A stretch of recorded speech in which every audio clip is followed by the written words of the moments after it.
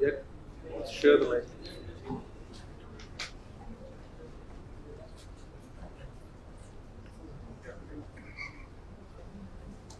Who's next? Go ahead.